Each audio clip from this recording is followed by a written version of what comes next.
لقد کان لکم فی رسول اللہ اسوۃ حسنہ، فرمایا گیا میرے محبوب کی زندگی تمہارے لیے بہترین نمونہ ہے، بہترین نمونہ قرار دیا گیا سرکار کی زندگی کو، حضور کی زندگی کو پڑھتے جائیں، عمل کرتے جائیں۔ اب آگے چلیے، حضور نبی کریم علیہ الصلوۃ والسلام دنیا کے اندر تشریف لائے، آقا علیہ الصلوۃ والسلام نے اعلان نبوت بعد میں فرمایا، حضور نے اخلاق بتایا، کردار دکھایا، پھر لوگوں کو اپنی طرف متوجہ کیا۔ تو بعض دفعہ ایسا ہوتا ہے کہ انسان کی گفتگو، انسان کا علم کام نہیں دیتا، اس کا اخلاق کام دیتا ہے، اخلاق کام دیتا ہے۔ آپ کتنے کچھ کر لیں، کتنی حدیثیں سنا دیں، کتنے کچھ کر لیں، لیکن بعض دفعہ ایسا ہوتا ہے کہ اخلاق ہی کام کر جاتا ہے۔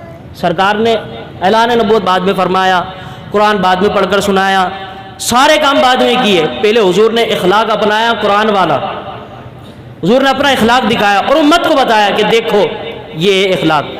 حضور فرماتے ہیں کامل مومن وہ ہے جس کے اخلاق سب سے زیادہ پیارے ہوں، یہ آج کا موضوع ہے۔ حضور فرماتے ہیں تم میں سے سب سے زیادہ میرے قریب قیامت میں وہ شخص ہوگا جس کے سب سے زیادہ اخلاق اچھے ہوں گے، سب سے زیادہ اخلاق جس کے اچھے ہوں گے، سب سے زیادہ میرے قریب وہ ہوگا۔ حضور فرماتے ہیں سب سے دور مجھ سے وہ شخص ہوگا جس کے اخلاق بد اخلاق ہوگا، یعنی برے اخلاق والوں کو سب سے دور ہوگا۔ ابے تبے ہاں گالی، ہر بات کے اندر گالی گفتار، سلام بعد میں، گفتار بعد میں، پہلے گالی۔ فرمایا وہ جس کے اخلاق سب سے زیادہ برے ہوں گے وہ مجھ سے دور ہوگا قیامت میں۔ حضور فرماتے ہیں سب سے زیادہ وزنی عمل، حضور فرماتے ہیں اخلاق ہے، اخلاق سب سے زیادہ بھاری ہے، اخلاق کو اپنا ہے۔ اب اخلاق کیا ہے، اخلاق کیسا ہونا چاہیے؟ حضرت امام اعظم ابو حنیفہ رحمۃ اللہ تعالیٰ علیہ، بڑے مشہور بزرگ، وہ فرماتے ہیں،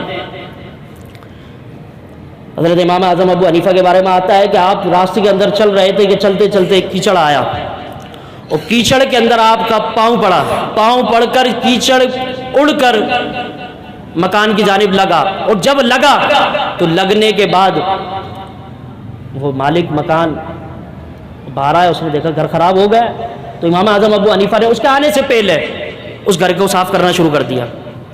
آپ صاف کر رہے ہیں اور کہہ رہے ہیں کہ اللہ کی مخلوق میں سے ایک فرد رہنے والا جس کا مکان میرے پاؤں سے خراب ہو گیا ہے، اس کے مکان کو صاف کرنا شروع کر دیا۔ جب امام اعظم ابو حنیفہ وقت کا امام، اس نے اپنی چادر کو لیا، چادر لے کر گھر صاف کر رہے ہیں، کسی بد مذہب کا گھر تھا، کوئی بد مذہب رہتا تھا اس میں، گھر گندا کر دیا۔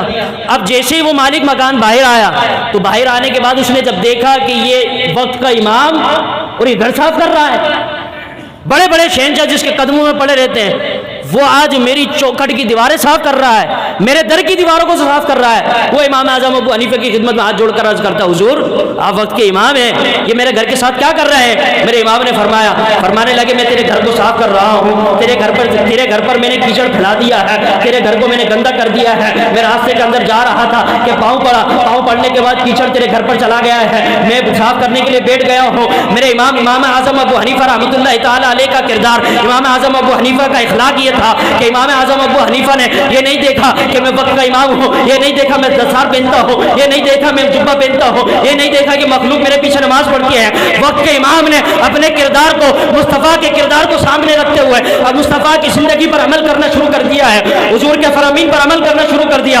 حضور کے اخلاق پر عمل کرنا شروع کر دیا۔ امام اعظم ابو حنیفہ نے جب اپنے ہاتھ سے، اپنی قمیض سے اس مکان کو صاف کرنا شروع کیا تو وہ مالک مکان باہر آتا ہے، کہتا حضور والا یہ کیا کر رہے ہیں؟ وقت کے امام سے عرض کرتا، وقت امام فرماتے ہیں میں تیرے گھر کو صاف کر رہا ہوں۔ جب امام اعظم کا اخلاق دیکھا، وہ بد مذہب تھا، کہنے لگا امام اعظم ابو حنیفہ میں سے، امام اعظم ابو حنیفہ سے کہتا ہے اور لوگوں کو بتاتا ہے، لوگوں دیکھو کہ امام اعظم ابو حنیفہ وہ ہے جو اس بد مذہب کے گھر کو صاف کرتا ہے۔ ارے جب چھوٹے امام کے اخلاق کا یہ عالم ہے تو بڑے امام مصطفیٰ کے اخلاق کا عالم کیا ہوگا؟ جب چھوٹے امام کے اخلاق کا عالم یہ ہے تو بڑے امام محمد مصطفیٰ کے اخلاق کا عالم کیا ہوگا؟ کہ جو امام وقت کا امام اعظم ابو حنیفہ، اس نے یہ نہیں دیکھا میں تو سار پہنتا ہوں تو جی میں کیوں صاف کروں، بابا چلنے دو۔ یہ پروٹوکول والے جو چلتے ہیں گاڑیوں میں، بڑی بڑی لینڈ کروزر میں جو چلتے ہیں، ان کو ہم ہی ووٹ دے کر بناتے ہیں اور یہ ہم پر ہی ناچتے ہیں۔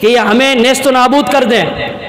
ہم لے کر وہ آئیں کہ جب ہمیں دیکھیں تو دیکھ کر رکیں اور ہم سے مصافحہ بھی کریں. اللہ ایسے حکمران ہمیں عطا فرمائے. زور سے بولو سبحان اللہ آمین. ایسا لگ رہا تمہیں اچھی لگتی یہ والے حکمران. بولو سبحان اللہ. وہ وقت کا امام امام اعظم ابو حنیفہ پیغام دیتا ہے کہ دیکھو میں اگرچہ امام ہوں, میں اگرچہ وقت کا خلیفہ ہوں, میں اگرچہ دنیا میرے پیچھے آتی ہے, لیکن محمد مصطفیٰ کا اخلاق امام اعظم ابو حنیفہ نے سکھایا. وہ امام اعظم ابو حنیفہ رحمۃ اللہ تعالیٰ